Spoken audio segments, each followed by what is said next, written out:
You are listening to Your Physique Radio in association with IrishMuscle.ie. We are broadcasting worldwide via iTunes, YouTube, and Facebook, bringing you the latest in bodybuilding, fitness, and nutrition. Your Physique Radio. It's your physique. It's your choice. Alright everybody, welcome along to Your Physique Radio. This is episode number 16. It is September 11, 2012. And we are 2 weeks out from the Mr. Olympia 2012 competition. And we have competitions just on this past weekend that we are going to review. And we will also have a quick preview for the Mr. Olympia. On the line joining me as always is Craig Clifford. Craig, you had a busy weekend, I believe, up in Dublin. Tell us about your weekend, what went down? Well, first and foremost, Colin, how are you getting on, buddy? I'm doing good, man.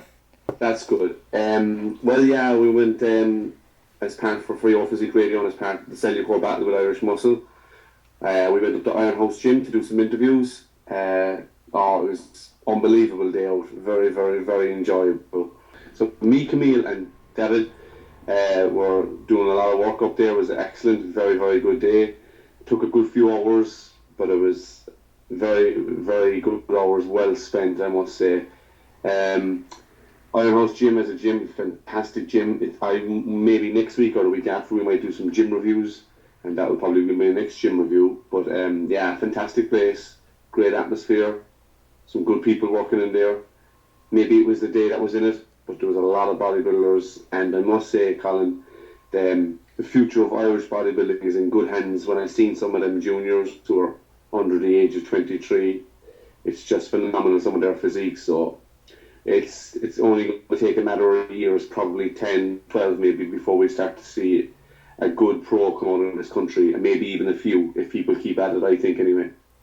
Yeah, because, to date, we've only had one Irishman stand on stage in the IFBB, so we definitely need some more to jump up and take on the throne, let's say, or take on the challenge to become the second Irishman to be an IFBB professional bodybuilder. It's no easy task, that's for sure, and you have to win the European Championships, the IFBB European Championships, to gain that status of an IFBB pro coming out of Europe.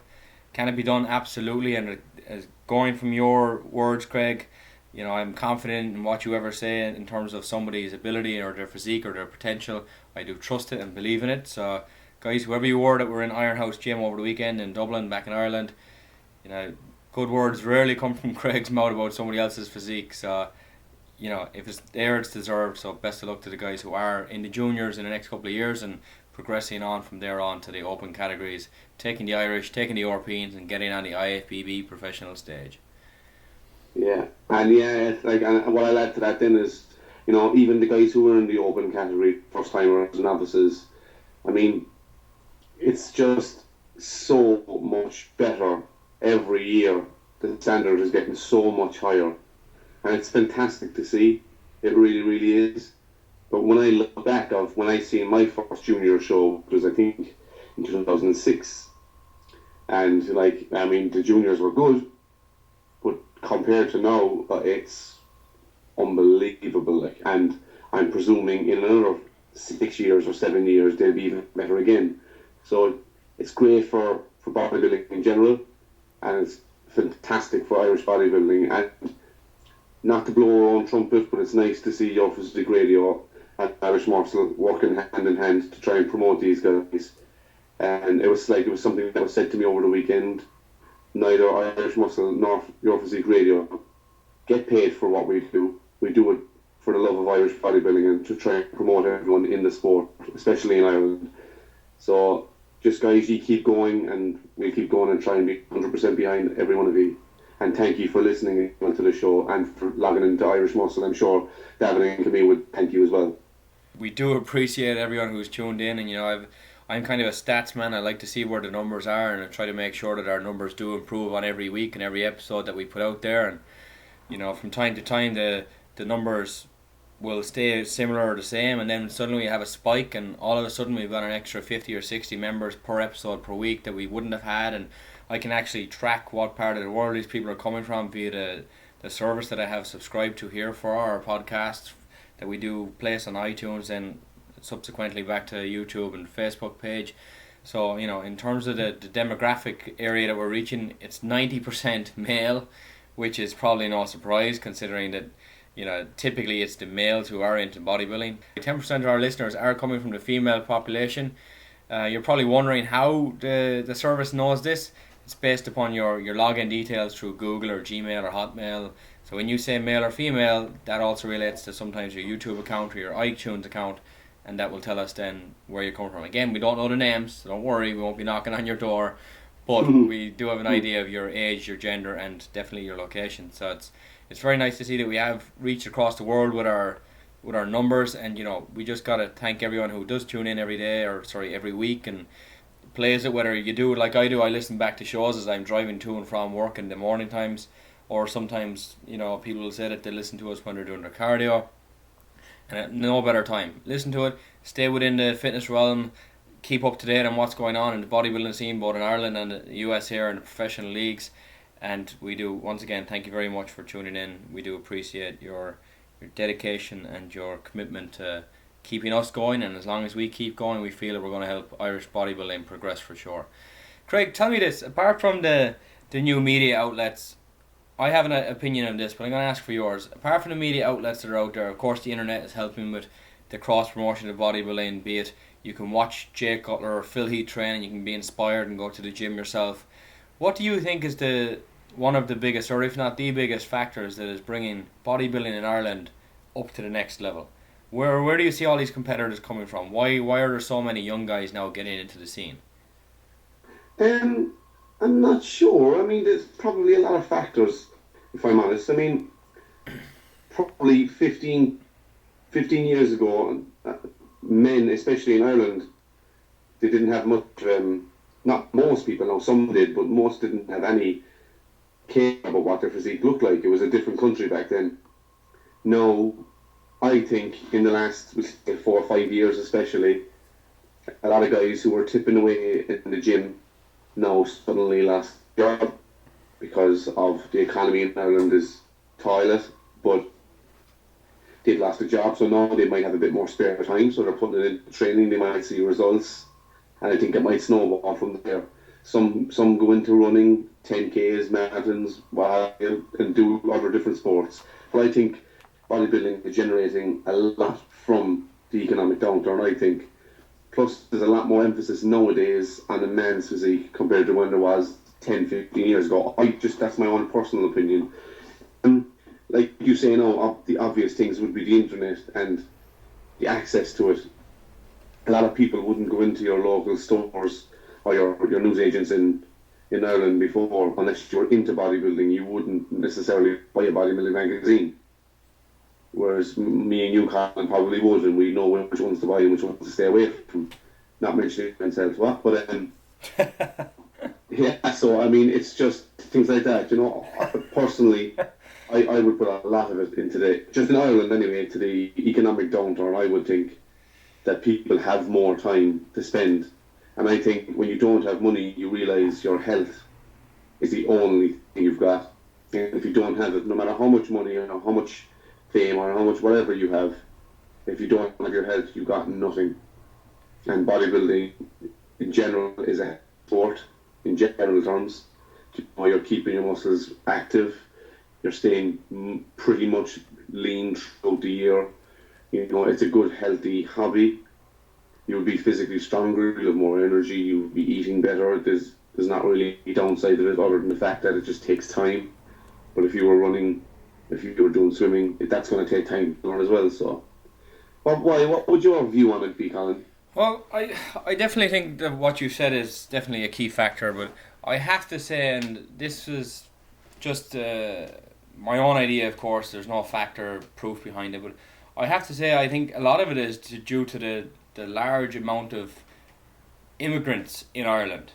So people who have come to Ireland from countries, so say Poland, for example, a lot of Polish guys come, a lot of Polish guys train, a lot of Polish guys will be at the gym when you go there, and typically a lot of the bigger guys, and even if you look at the competitive level at the RIBBF or at NABA, a lot of these guys are international, and I think that they're coming in, they're training hard, and when they train hard, other guys in the gym say, well, if he can do it, I can do it, and they move forwards like that. But I think one of the biggest underlying factors here is that I think sport in general has become much more of a lucrative industry. So people recognise that, well, if I open a fitness facility, I can have guys come in and train for football, for soccer, for rugby, for American football, for hockey, whatever the sports are. And sometimes the players who have the less amount of talent still want to put their efforts into something else. And like you said earlier, they end up enjoying weight training more so than going to the pool to do laps or going out to the running track to go for a run. And I think the fact that the sports in general have improved or increased their participancy, because I guarantee you across the country the numbers of kids participating in smaller sports has increased for many reasons. One, because there's more televised there's more televised games. Every year the Olympics come around, there's always a large influx of kids into different sports for the following few years thereafter. And then again, if you see success at your own level or your own local community, success breeds success. The one perfect example of that in terms of Ireland is, well, Northern Ireland to be more specific, is golf. If you look at Darren Clark, who won a major, you'd Rory McIlroy has won 2 majors. You've got Graham McDowell as well, who also won a major, all in the last 4 years. And there's only 4 per year, so out of the last 16 majors, a Northern Irishman has won 4 of them. So Yeah. that technically says that a quarter of the best golfers in the world come from Northern Ireland, where there's only 1.5 million people. And it's not because of that, it's because you see somebody else is good at something, and you say, well, I can do that too. Yeah. It's very common for countries, again, look at Jamaica, who took clean sweep in all the sprinting this year in the Olympics, both male and female. The good breed with the good, and they train with the good, and you train to be better than the guy who's next to you. And if he's already excellent or a world class standard, where are you going to be? You're going to compete and compete and compete and compete. And typically, I think that's one of the big factors, is that you train to be better than the person you're training with. And again, going back to a lot of the international people who are training in the gyms now, I honestly feel that they have very much pushed Irish bodybuilding definitely along the line, because some of the last 4 or 5 years, some of the winners at the national levels have not been Irish citizens, or maybe they are, but we're not born here in Ireland or back in Ireland, but now call Ireland home. And I definitely think there's a big part to be said for the influx of Eastern European countries, especially to develop Irish bodybuilding, if we just talk about bodybuilding. Yeah, I actually totally agree with you there, Colin, about the international part of it. It's something that didn't dawn on me when I was talking, but when you said it, I was like, oh yeah, that's a big issue. And like, for what, like you said, you're training away in the gym, all of a sudden there's a big guy next to you, like, he's probably more than likely foreign, you haven't seen him before, he's only moved to Ireland recently or whatever. Yeah. And you're thinking, okay, this isn't a magazine, so this is attainable, he's right here next to me. Exactly, yeah. And that's the thing. And you push yourself, and then you might reach his size in a year or two, and then there's some other younger kid looking at you, going, God, he's got big as well, like, if I can do it. And like you say, it's kind of the snowball effect, Colin. That's a very, very valid point. Yeah, I think That is a bigger reason than anything, and if I didn't agree with you, absolutely, yeah, definitely.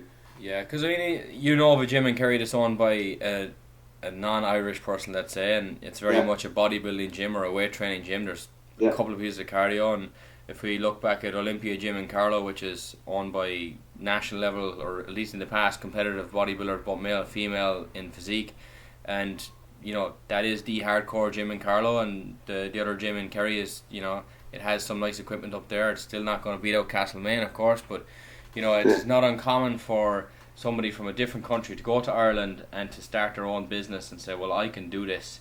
And I have to say hats off to anyone who does go into Ireland or comes here to the States and makes a business, makes a life for themselves, and they're contributing to the local economy as well as to their own bank accounts, of course. But it's very nice to see international influx into Ireland. As much as some people might say, oh, we don't want this, we don't want that, Irish people are the biggest immigrants in the world. There's probably 20 million Irish passports and only 4 million people living in the Republic of Ireland. So, and I'm for one, I'm living here in the States, so I have to welcome with open arms international people to Ireland or to whatever country that you're in. And you can say, oh, well, the economy doesn't need this, the economy doesn't need that. We were begging for these people when the economy was doing well, and then when the economy went down, we said, well, you need to leave now, and you can't do that. You can't do that. You go to Australia or New Zealand, you're going to bump into an Irish person every 100 yards that you walk. And even here in Phoenix at the moment, in one of the gyms I'm at, there's Intel processors and all those guys, those computer guys, Yeah. they have a very, very large hub or office space here in Phoenix, and in the last 2 or 3 weeks I've had about 8 or 9 Irish people who are over here for the next year or two for training purposes to go back to Ireland and put it into practice. So like Irish people are all over the world, so I think at home, kind of going off topic here, but I think the Irish people themselves need to be a little bit more open-minded to cultures coming into the country, and it's getting better for sure, but I definitely think that they have had a huge influence on Irish bodybuilding in the last 5 or 10 years. Like you say, as a nation, we did it long enough. For years and years and years. When you look at England, America, Australia, that's just to name a few. But we've like completely overtook America. Like we pretty much built the place. Yeah. When it was a very young country. You know what I mean? Especially the East Coast. You know what I mean? It's huge population. I mean, here in Phoenix alone, I think there's 12 Irish bars in the Phoenix area. So, there's a massive population. There's probably an Irish bar in every semi-big city in the world. Oh, easily, yeah. Yeah.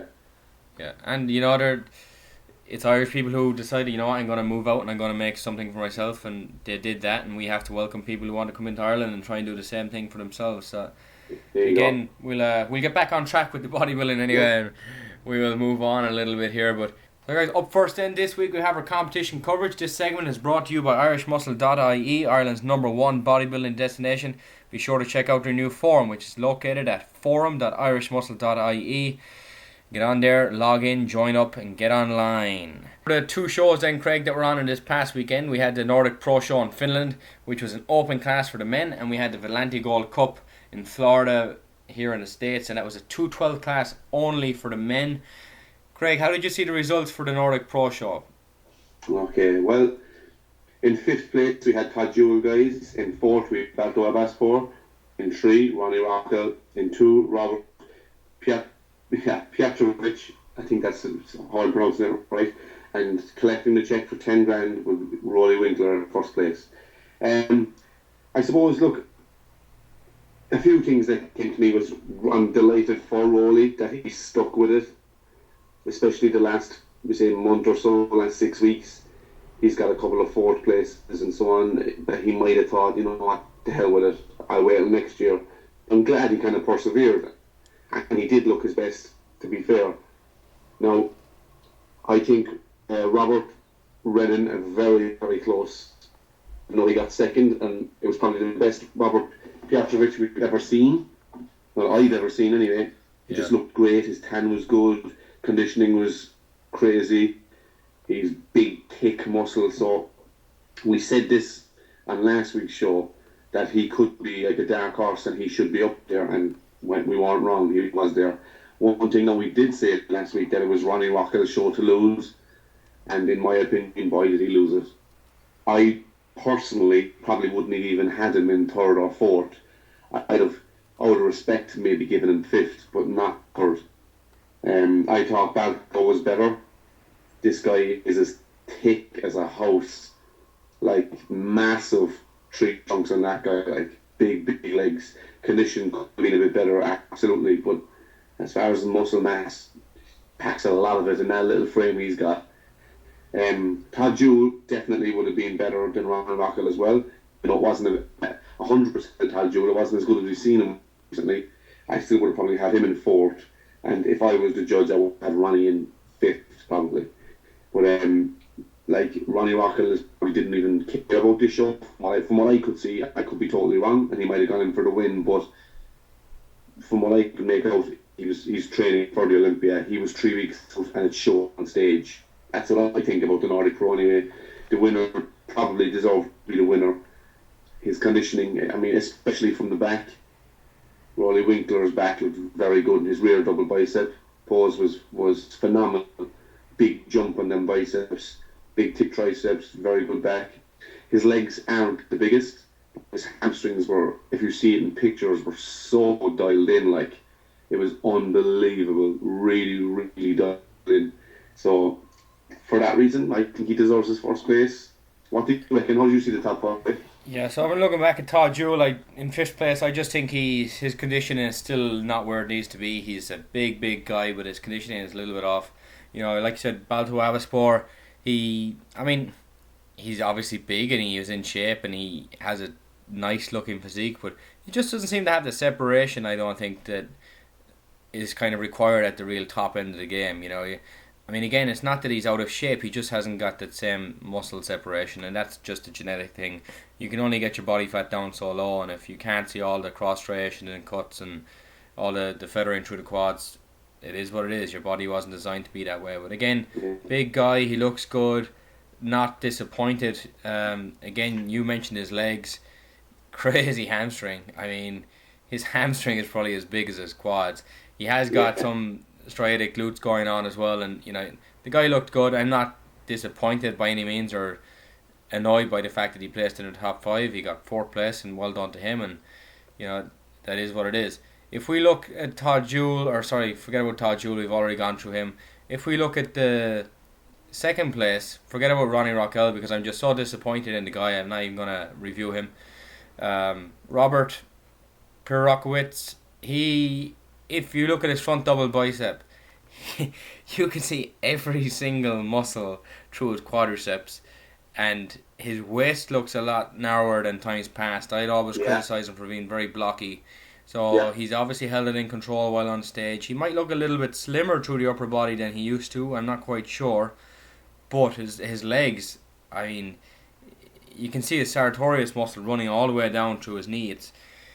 He is in condition, there's no question. Again, like you, I think he could have fought for first place. I'm looking at the scorecard and it was all first for Rulli, all seconds for Robert, all thirds for Ronnie Rockell, all fourths then for Balto, and all fifth for Todd Jewell. So there was obviously a very clear-cut lineup on stage, according to the judges' table at least. And if we go back to how the judging is done, there's 7 judges. The top score and the bottom score get taken away, and then the rest are what's left over, and it's a simple math equation from there in. All the judges had in exactly the same order. I don't know if I've ever seen that before. Does it sound a little bit suspect? Potentially. But look, it is what it is, and it has qualified some of those guys then for the open class Mr. Olympia competition, and we'll get to that in a moment. I don't know, overall I think the lineup looked pretty good. I bet you Tony Freeman is very disappointed he didn't go along this week. Sean Roden was also to go along. That didn't happen. And Hide. And Hide, of course. And if Hide is beaten out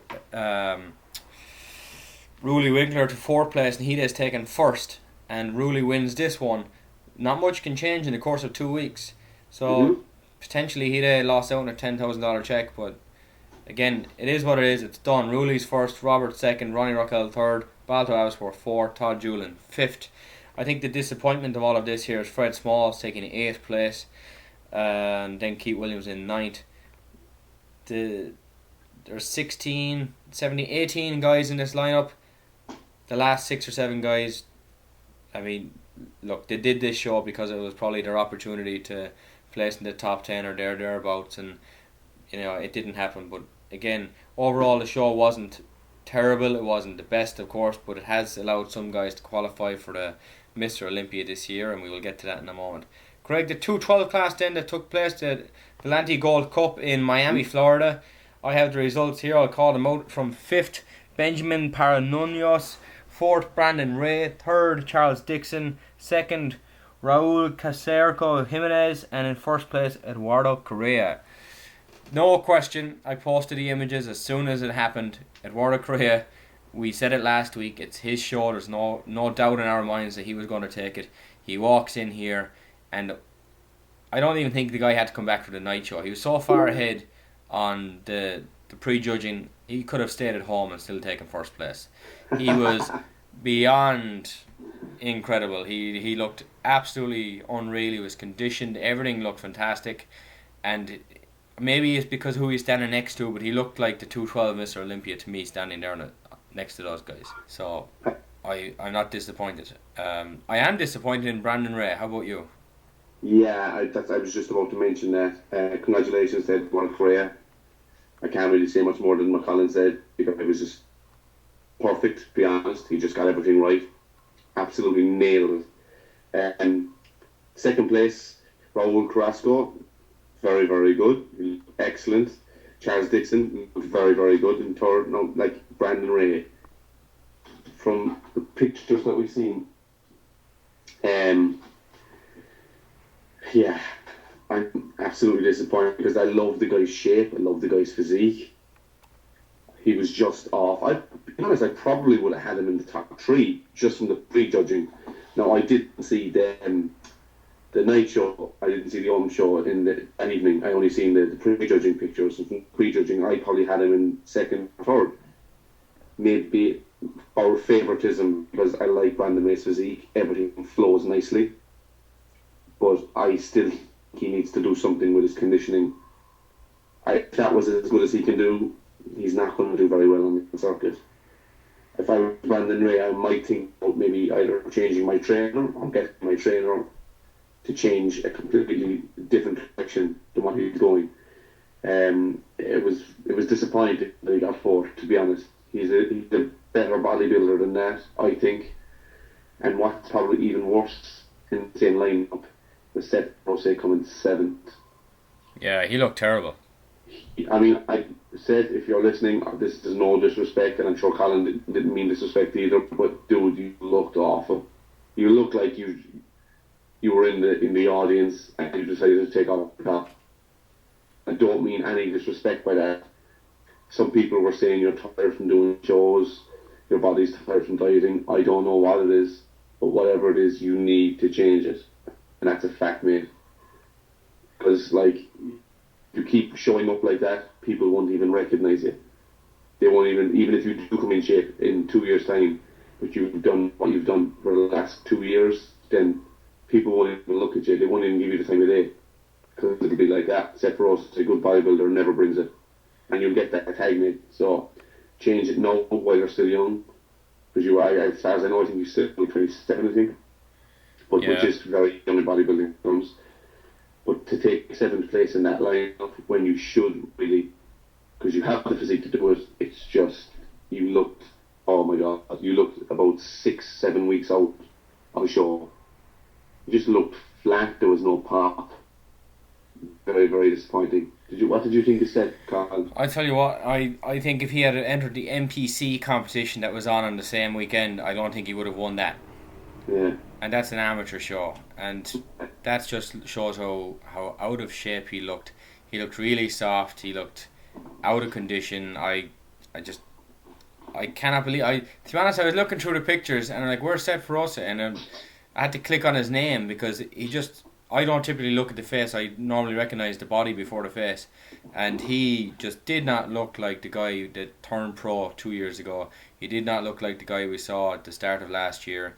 He just didn't have it. I don't know what he did or didn't do, but it didn't work for him. And if we go back to Brandon Ray, I think he has the shape that you could only dream of, and I think something happened with his carb up, because I saw a video of him a week out, and he was hard and he was in shape. He looked like he was a week out, but he just didn't come. He just looked a little bit soft, and it wasn't conditioning. I just think he was too full, if we want to put it that way.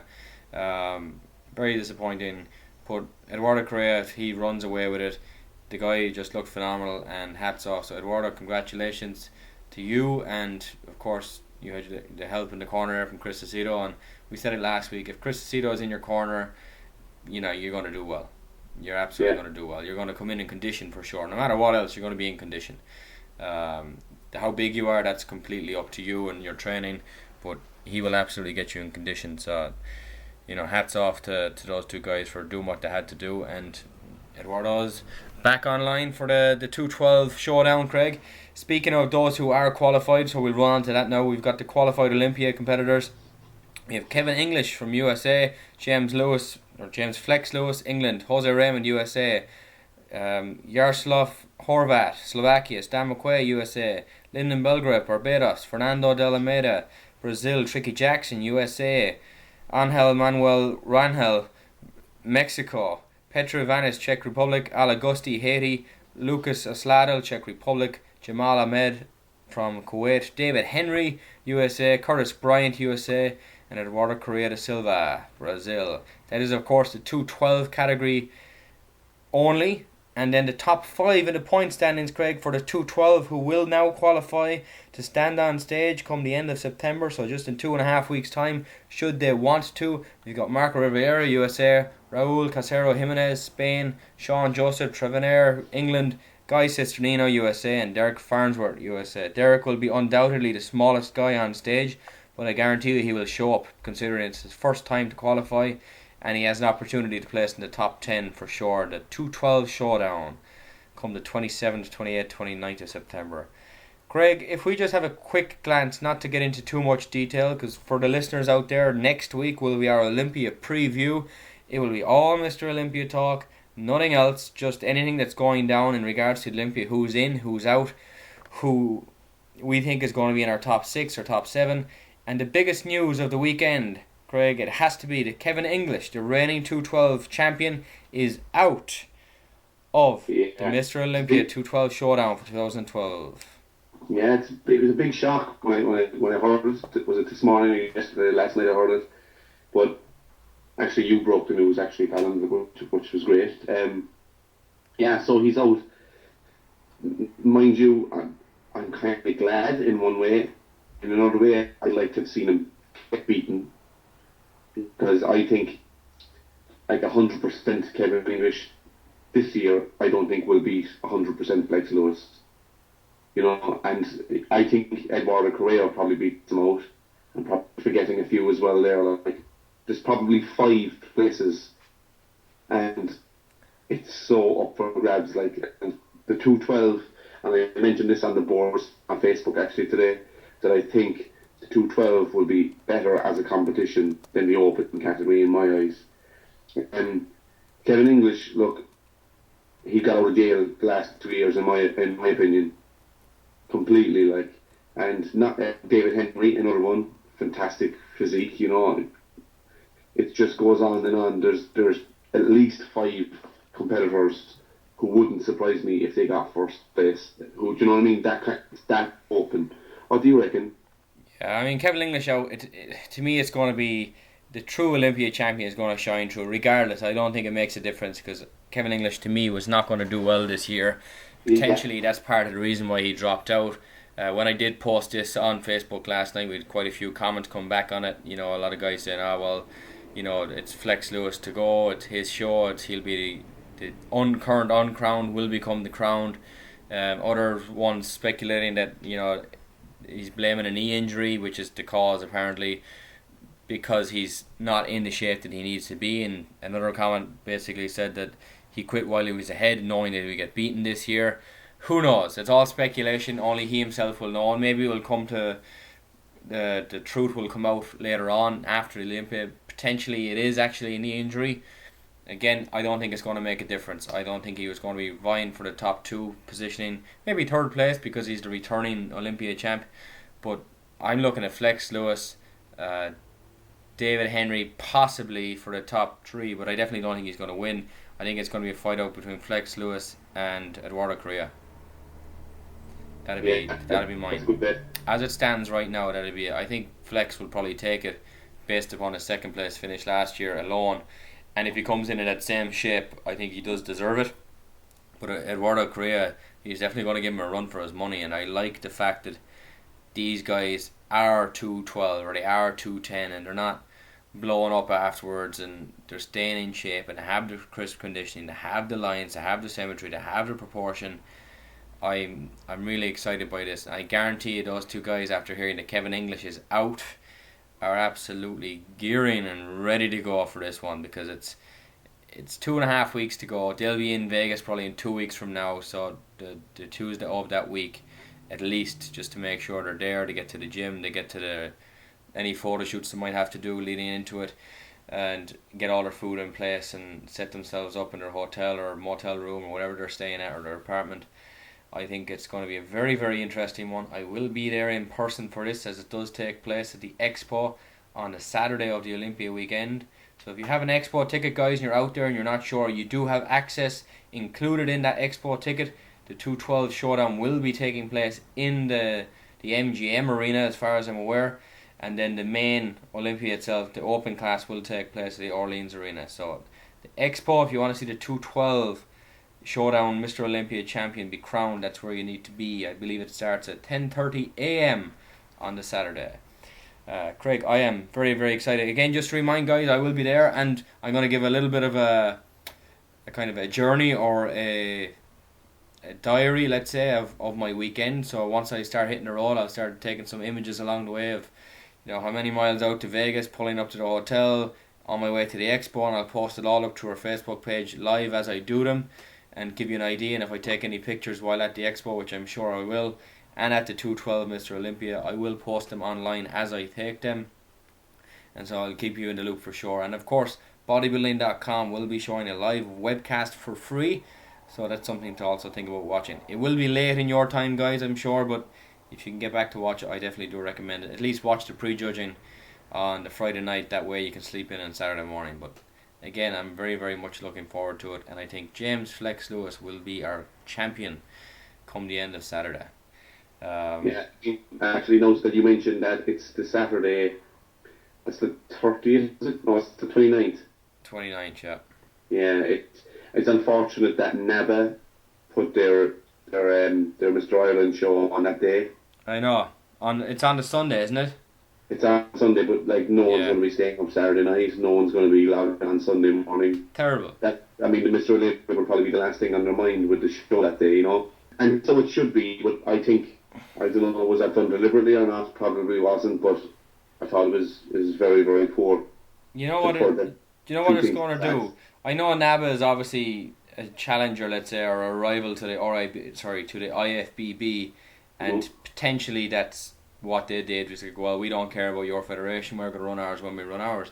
But if they think about the fan base, 99% of the people sitting in the audience pay attention to the IFBB. I guarantee that. Oh yeah, guaranteed. And you're potentially losing people to see your show because they might stay up and watch the Olympia on the webcast, and they might be too tired the next day to go along, and they're not going to pay the €25 entry fee or whatever it is. So potentially, I think they screwed themselves over. They should have done it a week later and brought over whoever they wanted to do from the NABA to do it that weekend. Because, look, I think it's a very, very bad planning mistake to have the judging or the competition itself on the day after the Mr. Olympia competition. I just think it's ridiculous. You don't compete against the best people in the world and expect to win. You're going to lose in some aspect. They might not lose on the competitors, but they'll definitely lose some people in the audience. I guarantee it. Oh yeah, there's definitely money lost. It's unfortunate. Maybe next year, if they do lose money on it, maybe next year they'll find out when the Olympia is on, and all it takes is a week either side of it. You know what I mean? Yeah. 1 week either side of it won't make one blind bit of difference, really, if we're honest. Yeah, absolutely. What I'd say to anyone, if you are going to watch the bodybuilding.com webcast, get yourself a SCART lead where you can plug from your laptop or your computer into your HD TV at home, stick it up, have it on your 42 or 48 inches or whatever it is, and enjoy the experience instead of squinting over a 16 or 17 inch monitor. It's definitely the way to do it, and the feed will be pretty good as long as your internet connection is fast enough. I definitely know I watched it the last 3 years and it just looked like I was watching a DVD. So, the quality that they output is fantastic, just as long as your internet connection is good. And of course, it's in the middle of the night, so you shouldn't have any bandwidth issues with your neighbours or whoever else might be online at the time. Alright, Craig, we will take a step forwards then, and we will go back to the bodybuilding scene, and just want to give a quick list of the guys who are qualified for the Open Men's Professional Bodybuilding. And again, these are guys who are qualified, who will be at the Mr. Olympia this year, and we will negate the ones who decide that they will not be in there. So Phil Heath, Kai Green, Dexter Jackson, Ronnie Rockel, Lionel Baiki, Branch Warren, Dennis Wolf, Evan Stantapani, Mike Kefalianos, Johnny Jackson, Bill Wilmore, Juan Morel, Essa Obiad, Sean Roden and Ruli Winkler. They all qualified by winning a competition in this year, or at least placing in the top 6 last year at the Mr. Olympia, or again second or third depending on the shows this year, if it was the Arnold Classic in Spain or the Arnold Classic here in the States. And then on the point standing, we spoke about this last week, Craig. There was a little bit of a potential skipping or a frog leaping going on in Norway, or sorry, not in Norway, in Finland. And it happened, but it didn't make a difference in the end. And what we're talking about here is Balto Avispor versus Red Smalls. Basically, the idea was going to be that if Fred Smalls beat Balto by any points, Fred was going to be in, as he would place in the top 4, and other than that, Balto Avespor would be out. As it turns around, Balto Avespor comes in looking pretty damn good. He beats out Fred Smalls in this lineup, and the board end up on 6 points and tied for 5th. Last week we said that only the best person out of those ties would go through, and that was based upon their highest position in a show this year. And coincidentally enough, both guys had a second place finish, so they have both received an invite. For right now, Tony Freeman is in, Ben Pekulski is in, Hidatari Yamagishi is in. Craig, with all those guys in that I've listed, is there anybody who you're surprised to see has dropped out? So names you did not hear, the likes of Phil Heath, the likes of Jay Cutler, Victor Martinez, Cedric McMillan, they will not be at the Olympia this year. Are you surprised that Cedric isn't competing? Yeah, I am actually, because he could probably do well in this lineup. He's got the physique that I would think to make top 5 or 6, maybe top 6. Which I think if you're a top 6 in the Olympia, you're a damn fine bodybuilder in my eyes. Anyway, that's no easy feat. Like, especially at Mr. Olympia, which is probably the toughest contest in the world per year. So I think it's a good effort. It's very hard when you look at the likes of Cutler and Victor Martinez, Cedric McMillan. There's a few more who aren't in. We never mentioned it was Matt Dugdale actually in the 212.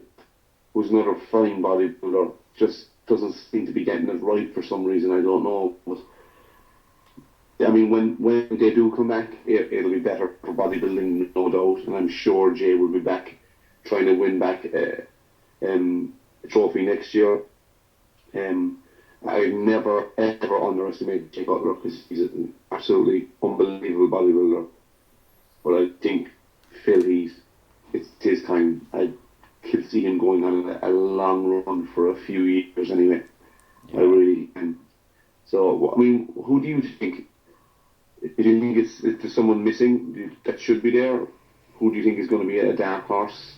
You know what? I'm gonna leave my predictions for next week. I'm gonna give a very, very in-depth, and I'll ask you to do the same. We'll have a really good look and a breakdown of the competition of the guys who are in. We'll forget about the guys who are not, because look, it doesn't make any odds if they're there or not. It's not going to make a difference on stage. But the guys who are in, I genuinely believe, what I will say is that the guys who placed in the top 5 on the point system, I don't want to say this, but I'm going to say this, they needn't show up. They're not going to be in the top 10. I think Tony Freeman and Ben Pekulski are the two guys who will be the most likely, if anyone, to break the top 10.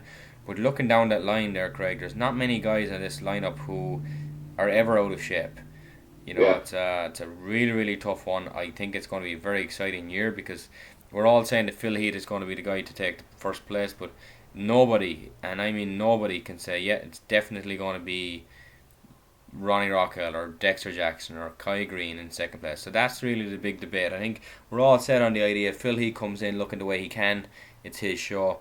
But it's very much a fight for second, third, fourth, fifth. Whereas the 212 category with Kevin English out, it's an open field. Whoever wants to do this can do this. There's at least 4 guys here who have the potential, if not 5, in the 212 class to take it home. And I think in the open, it's a matter of fighting for second place, which is still a good competition because that happened all the time when Ronnie was there.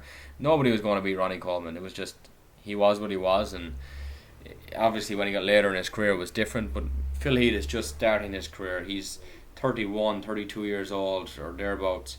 He's going to stay going for a long time. But again, we'll wait till next week, Craig. We'll have a more in-depth on the top 6 or the top 10 maybe as we'll go with it, and we will move on.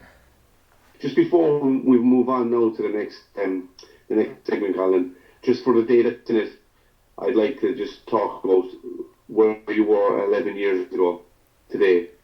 11 years, yeah. That's I was going to say it coming into the intro, and I was trying to think to myself, how long ago was it? And I was thinking, was it 7? Was it 6? And I couldn't actually think about how many years ago it was. But when you said think of where you were when it happened, and of course we're talking about the 9/11 attacks here in the States. I remember being in a tuxedo shop in Carlowtown, going in to get my suit or my tux for my Debs.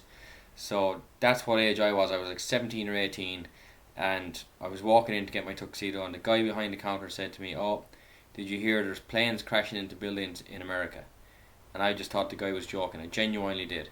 And I got home, and sure enough, Sky News was on, and my mother was sitting inside in the living room or the sitting room, and she was watching it. And as we were watching, one of the second planes made the crash, and we saw that live, and it was just. I'm getting chills now, literally getting tingles and goosebumps thinking about it. It's just one of the most disgusting things I think anyone could ever Yeah, dream of doing. Just unbelievable. I don't know what to say. yeah, it was absolutely frightening. It really was. It changed the landscape of the world for the worse. Oh, It, like, absolutely, yeah. I mean, getting into America now on a plane is like it's like taking an exam. It's unbelievable, all because of this. And you know what? They have to up their security, which is fair.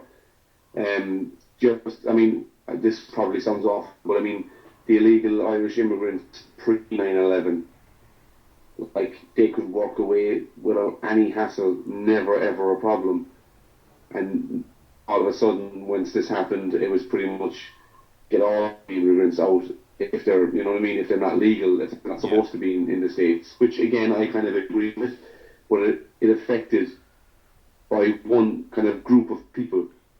It affected everyone, Irish, Mexicans, everyone that works hard for a living and tries to live the American dream. It affected everybody.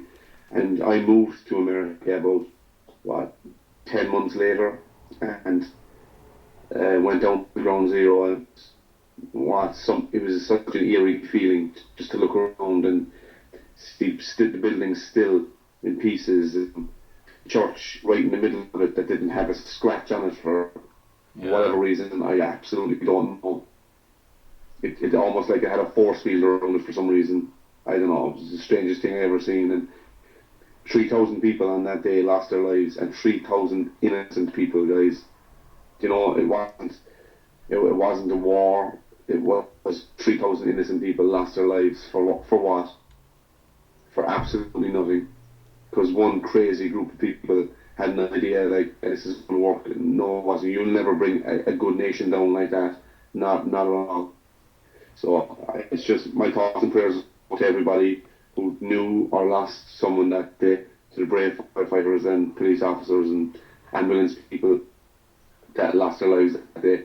It's just every time I watch it on television, it's very sad for me. I don't know. I have a special connection with America, and it just when someone kind of tries to bring it down like that, it's just like you said, Colin. It's disgusting to even watch, and it still gets me every single time I see it on television.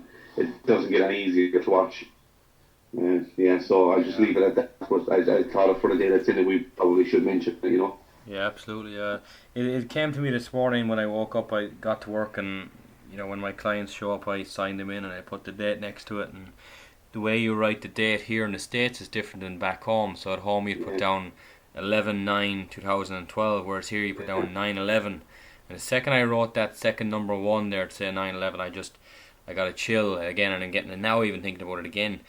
And I was like, right, this could be a sensitive day for some of these people. So I didn't yeah, mention it, and I hope that they realise I didn't mention it because, as much as some people might not have been individually affected by it, I think as a whole community or as a whole country, the nation of the United States very much is very sensitive to that topic and very understandingly so. So, as Craig said, our thoughts they go out to anyone who was involved in that day or anyone who they lost in that day or just everyone in general, may that never happen to you in your own homeland or wherever you want to be. When you're in home, you're at work, you should feel safe, and that didn't yeah. happen on that day. So yeah, 11 years ago. Okay. So guys, next up then we have our top five week. It is our top five items to have in your gym bag. This segment is brought to you by Body Benefit Health and Fitness. For more information, visit Body Benefit Health and Fitness on Facebook. Body Benefit Health and Fitness, making fitness fun. Craig, your top five items to have in your gym bag. Let's go. Okay, I'm gonna just go through them first. Anyway, my top five things would be a belt, lifting straps, a notebook and pen, knee wraps, and this is kind of it's three things, but it's pretty much all in one. Toiletries, a towel, and a spare shaker. Now, start with the belt. That's for obvious reasons. A lot of people don't use belts. I personally do when I'm deadlifting, when I'm squatting, or if I'm shoulder pressing, anything lifting over my head, I'll usually use the belt. Lifting straps, again, a lot of people don't use them. They have fantastic grip, and that's great. My grip isn't the best, and I know by using lifting straps, I'm not increasing my grip. But if I'm training, if I'm shrugging 220 kgs, 240 kgs, I'm not going to drop down to 140 just because I can grip it with my hand.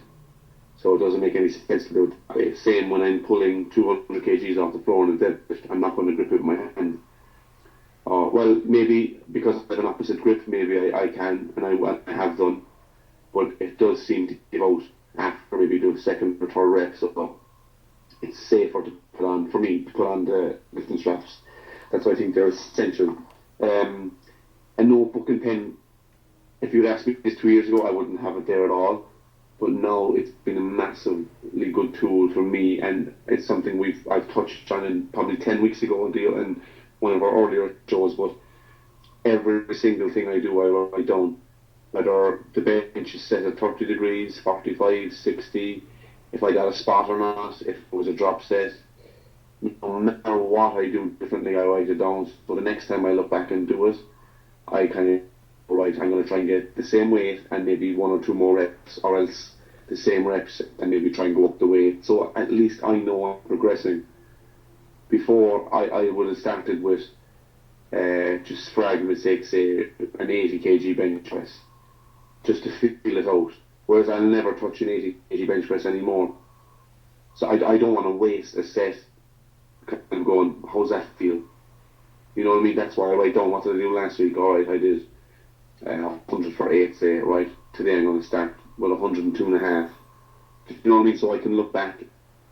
It's pretty straightforward what we're doing really, but it's looking back and not wasting a set and not trying to build up to something for one set. It's going in, why build up to your fourth or third or fourth set when you can go 1, 2, 3, have 3 or 4 good sets? Why only have 1 or 2 in a 4-set exercise? That's just something I think of anyway. Knee wraps, another thing that became very important when I started getting some knee trouble. Since I've started using the knee wraps, now I'd only use them when I'm heavy squatting. If I'm squatting for reps, I wouldn't. You know what I mean? I don't really see the need, but when I'm doing heavy squats, I will, for safety's sake, put on the knee wraps. If I'm heavy leg pressing, the odd time I'll use knee wraps, but again, most of the time I wouldn't. But I do think they are essential items. Now, toiletries or towel. Everyone knows this. I mean, some gyms don't even have showers. If you go in and you're doing a crazy session and the sweat is pouring off you and you smell, you stink, it's awful. And it happens to every one of us. If you don't have shower facilities, or for some reason you don't have showers yet, or you don't have a towel, or you don't have change of clothes, whatever, you gotta sit in the car, you gotta drive home. Now, for me, it's like I could get a text from my wife, or can you stop in the shop and get chicken fillets, or get rice, or get something for dinner? And it's like, okay, and I go into that dinner, or I can go into that shop sometimes, and it's pretty bad. If I'm honest, it's awful. I shouldn't really be in that shop. It's desperate. But a spare shaker as well, I have in there in the same category, because sometimes we leave protein in the shaker maybe for a day or two long, and we all know that thing, it should be burned at the stake instead of trying to be washed. For me, I know it's just awful. The smell, sometimes I just throw the thing straight out because there's no point in washing it. You'll never get rid of that awful smell. So it's always handy to have a spare shaker. So for me, just to recap, a belt, lifting straps, knee wraps, notebook and pen, and toiletries, spare shaker. How about you, Colin? Well, I thought we said a top 5, Craig, not our top 10, but that's okay. We'll go with my top 5. I gotta keep it fairly simple and relative to the gym, as opposed to trying to please my local shop owners with my nice bodily sense. I'm gonna go with water. Absolutely has to be there, because you can't rely on the gym you're going to have water. I think they should have water, but sometimes it doesn't happen. You know, the water fountain could be gone, or they might not have one, period, to try and make you buy water at the front, and look, everywhere has to make their money, so that's fine. I would have a shake to have post training. I definitely have a shake with me every time I leave the gym. To be honest, every time I leave the house to go to work, I've got a shake already made up, ready to go. Music for me is a must. I don't know what it is anymore, but I cannot go to the gym and train unless I have music. Of course, I could go and train, but it's not the same to me. I have a certain playlist, and at certain points in my workout, I know what song is coming next, and it gets me through that set. And a pre-workout drink to have before I go to the gym. So again, going slightly out of order here, but that would also be very, very important to me. I sometimes get very, very tired, and I do find that the pre-workout drinks help give me a little bit of energy boost. Whether they increase my strength or all these claims, I have no idea, but I definitely do feel better or more energized after having one. And then, as Craig mentioned, one of his as well was straps, lifting straps. If I'm doing back or shoulders, I'm going to be wearing straps for the majority of the workout. Again, I'm not concerned about my grip not getting stronger. I'm concerned about my back getting stronger, my shoulders getting stronger.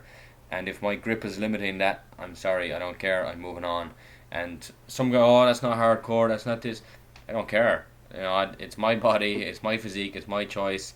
I'm going to wear straps when I'm lifting heavy because it makes me feel more comfortable, more confident over the lift, and it definitely allows me to lift more than I would if I did not wear them in the first place. So, in the proper order they should have been, I suppose. We've got a pre-workout, we've got water, we've got music, straps, and a post-workout shake. They would be my top 5 in my gym bag every day that I go to the gym or even leave the house. In fact, they're always there just in case I feel the urge to go to the gym. Craig, this week we're not going to do any Q&As. We're running out of time. We've got a few in there. We might throw them in next week. We'll see how we're going. But just one thing, Craig, you mentioned to me before we came online, and you want to bring it up, myfitnesspal.com. Tell the listeners your problem with myfitnesspal.com. Well, my problem is with myfitnesspal.com. It's a really, really widely used tool to calculate your calories and your protein, carbohydrate and fat intake. A lot, and I'm talking millions of people around the world use this every day. Now, it's by some weird thing that I came across it. I was actually looking for the amount of carbohydrates in Turkey, which me and Colin were kind of going back and forth on, and we were chatting about this. And as I was Googling that, I came across something, and you can see it on the Your Physique site. You see it on my own Facebook page. But it really frustrated me because I seen that 1.5 chicken breasts had 97 grams of protein. I seen that 1 slice of brown bread had no carbs. What else was there? I had 4 slices of turkey had no protein. There was loads of other things. It was just embarrassingly bad. Now, if that's the calculations they're doing for you, how in the hell could you possibly have a good, honest calorie intake? Because, I mean, I'd never use something like that because I know pretty much from a nutritional info I can do my own work. I'd never use something like that. But the fact that millions of people use this, it's very, very frustrating for me as a trainer, because people come in and they tell me, oh yeah, I'm only eating 1,750 calories on MyFitnessPal does this, and I hear this a lot. Let's go on to MyFitnessPal, and I always thought, you know what, MyFitnessPal obviously is a good tool. I never actually thought to check the calculations, and when I actually emailed this to Colin, the minute I seen it, I was like, this is farcical. Did you see it, Carl? Yeah, when you emailed it to me initially, you were speaking to me about a client that you have, and you were talking about a diet and this and that. So I presumed it was his diet when you sent it to me. I didn't really look at it. You just sent it. So I had a look at it, and I was looking down. I had chicken, this. It's like, that's an awful lot of food, but it doesn't say there's an awful lot of calories. Am I missing something? Yeah. And then I looked back, I was like, well, this couldn't be a pre-contest diet because there was certain things in there that we typically wouldn't recommend pre-contest. And then I was like, what the hell is going on? So I looked at the total amount of calories, which was like 1,200, versus the amount of grams of protein, versus the amount of carbohydrates that were apparently there but not there, and all this. And the numbers just didn't add up. And the more I looked at it, the more I saw what Craig mentioned, that there's 97 grams of protein in 1.5 standard chicken breast, which is probably 300 grams of chicken. I would just like to point out that is incorrect, and I would also like to point out that there are carbohydrates in brown bread. I'm very sorry for those who have been using MyFitnessPal thinking I can eat 2 sliced pans of Brennan's brown bread and not get any carbohydrates. I'm very, very sorry. That is incorrect also. So myfitnesspal.com, if you're using it, great that you're at least paying attention to what you're doing, but myfitnesspal.com is not paying attention to what it's doing. It is giving you false information and absolutely going on the record to say this, and that is absolutely a disservice. Whether it's free or you're charged to use it, I do not care.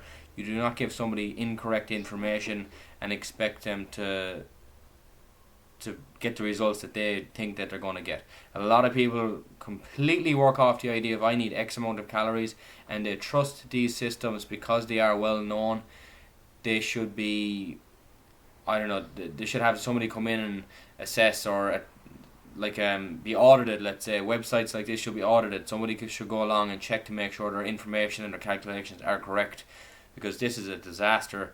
As much as some people might say, oh, big deal, it is a big deal. Some people spend a lot of time and a lot of money on trainers and diets, and the trainer's telling me, well, I got to eat this amount of calories, and I'm calculating it, and that's what I'm eating, and I'm still gaining weight, or I'm still not losing weight. And the both of you are butting heads saying, you must be not doing it right, and they're saying, I am doing it right, your training must be incorrect, and in all reality, the tool that they're using is incorrect, and that's myfitnesspal.com. Very, very disappointed.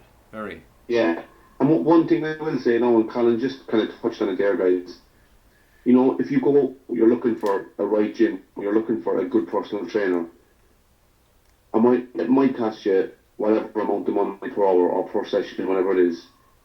But if you do your homework and the person knows what they're doing, it's money well spent, guys. I promise you that. If you're doing anything, look at your trainer. Does he know what he or she is talking about? You know what I mean? If you have any issues, ask them questions. That's what you're paying them to do. When you're depending on the likes of MyFitnessPal and it's so incorrect, you will absolutely get so frustrated, because if you're trying to gain weight, you might be losing too much weight. You might be gaining enough, and if you're trying to lose weight, you might be gaining. And that can be so frustrating. And Colin sees this every day, and so like with some people, they're not doing what they're told, or it might be the first time you meet them, but they said they've tried everything for years. We come across this all the time. But I can see just from their point of view that they want something that works. No, you're paying for a personal trainer. Make sure he or she knows what they're doing, first and foremost. Look at their qualifications. See how they live their lifestyle. That's another important one. But just on the MyFitnessPal part, why I'm saying this is people, when it comes to their health, won't spend money, but they go, this is a free app, I'll use this. I mean, that's where things fall down, guys.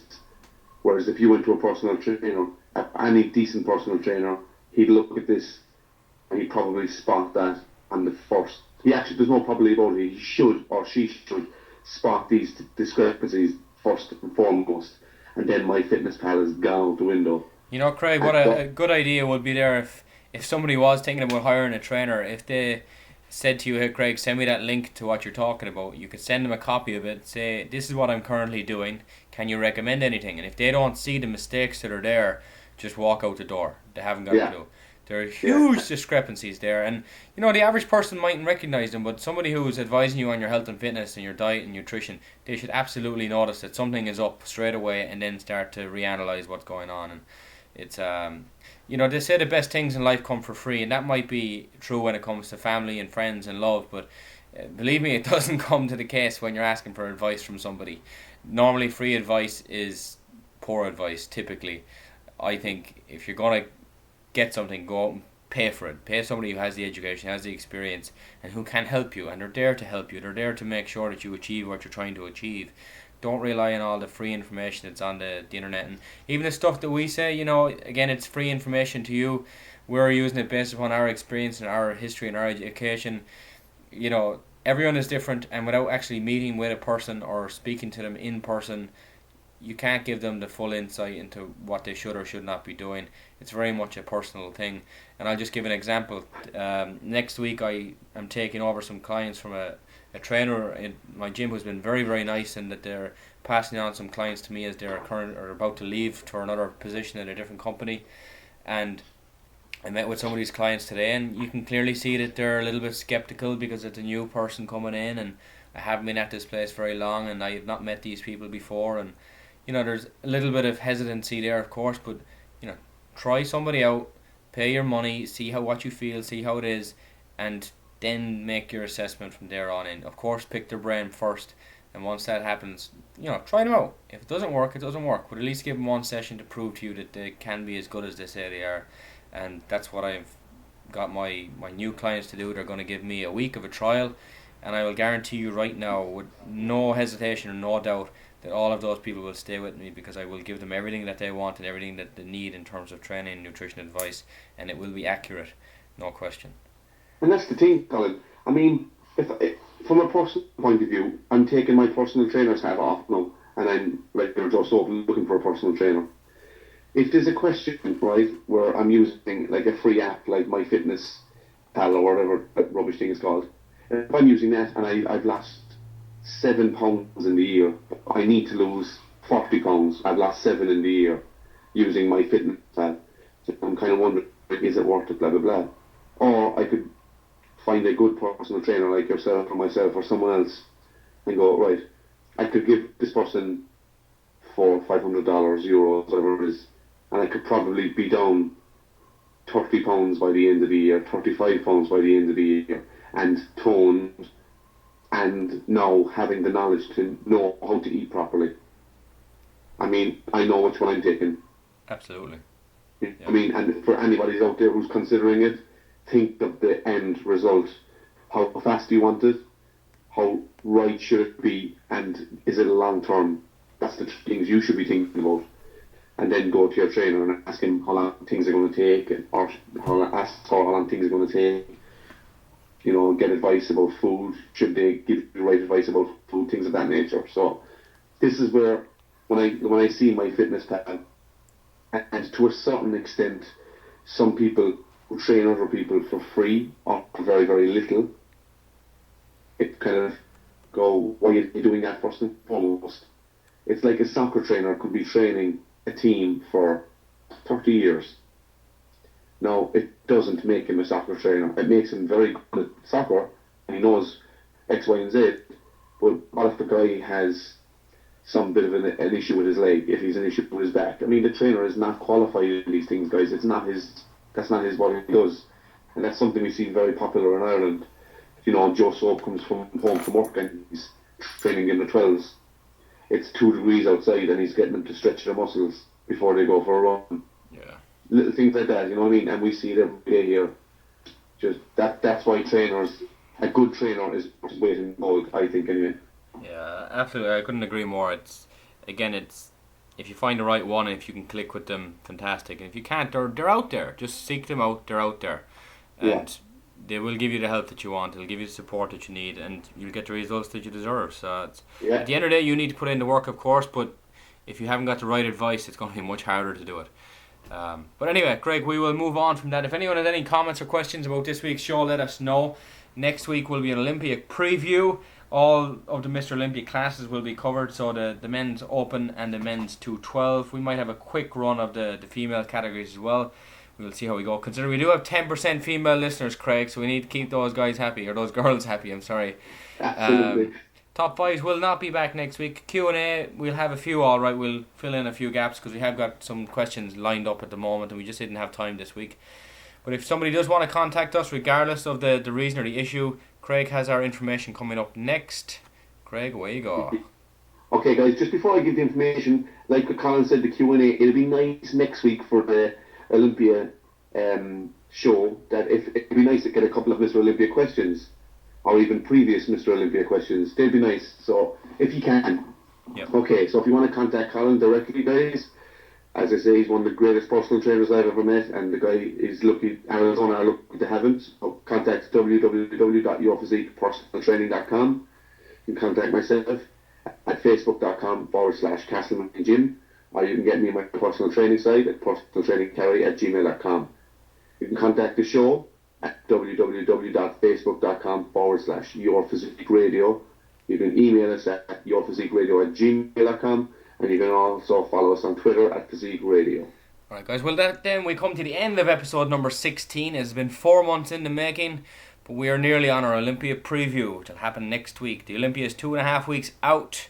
Stay tuned for episode number 17 of Your Physique Radio. Until next time, remember, it's your physique. And it's your choice.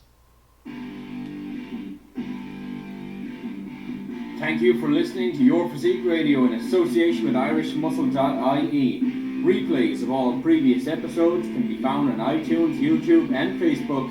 And for advertising opportunities, you can contact us at yourphysiqueradio@gmail.com. Your Physique Radio. It's your physique. It's your choice.